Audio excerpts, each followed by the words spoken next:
రకరకాల విద్యా బోధన చేసేటువంటి టీచర్లు అంటే ఇంగ్లీషు, తెలుగు, లెక్కలు, సోషలు, సైన్సు రకరకాలు ఉంటాయి కదా. వాళ్ళందరూ వచ్చిన అందరికి కూడా ధన్యవాదాలు చెప్తూ ఇప్పుడు మంచి మ్యాజిక్ చేద్దాం. మంచిది మ్యాజిక్ అనేది ఇంటర్నేషనల్ ఆర్ట్.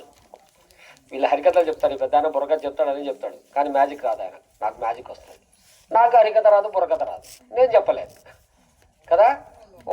అదే మరి. కాబట్టి ఇప్పుడు ఒక మంచి మ్యాజిక్ చేద్దాం. నువ్వురా తల్లి, రా.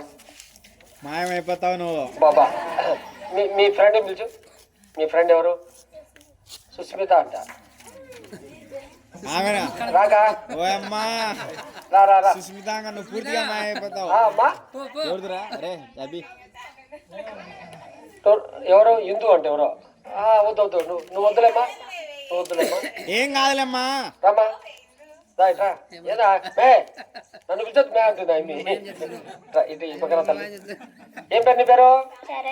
శరణ్య. ఇట్రా ఇనికిరా. నీ పేరమ్మా? హేమలత. వీళ్ళిద్దరితో ఇప్పుడు చిన్న మ్యాజిక్ చేద్దాం. ఏం చదువుతున్నారు మీరు? 7వ తరగతి. ఏం మీది కోడూరు మాది కోడూరు అన్నట్టు ఇద్దరు 7th క్లాస్ అయినా? Okay right.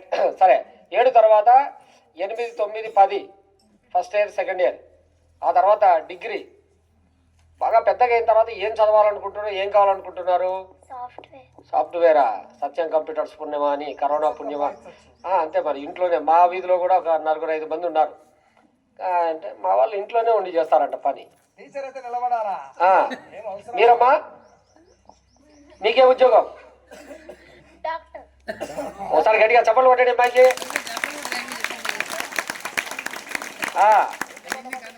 ఒక నిమిషం గురుగారు, నువ్వు పశువుల డాక్టరా మనుషుల డాక్టరా? ఏమే పశువుల డాక్టర్లు అంటే ఎవరైనా ఉంటే బాధపడతారేమో, వాళ్ళకున్నంత హాయి ప్రపంచంలో ఎవరికి ఉండదు. 3 సంవత్సరాలు చేసిన తర్వాత గ్రీన్ పెన్ అంట. ఆ తర్వాత జిల్లా స్థాయి అధికారి అయిపోతారు డాక్టర్లు. పొరపాటున ఇంజక్షన్ మారిందనుకో రాళ్లే వీళ్ళ మీద. కాబట్టి జాగ్రత్త ఆలోచించుకోను. కాదు అవును మరి. తర్వాత ఇట్లా దాన్ని ఏమంటారు, పూర్వబెళ్ళ బద్వేలు మధ్యలో హైవేలో మీ నాయన స్థలం కొనుక్కోమని చెప్పు. డాక్టర్ అయిన తర్వాత హాస్పిటల్ కట్టుకోవడానికి కదా. ముందు మా బ్యాంకు వాళ్ళు లోన్ ఇస్తారు. నాకు ఈరోజు ఒక కొత్త విషయం చెప్పారు, తెలిసింది. మా బ్యాంకుకి ఎదురుగా బ్యాంక్ అనేది మ్యాజిక్ చేసిన తర్వాత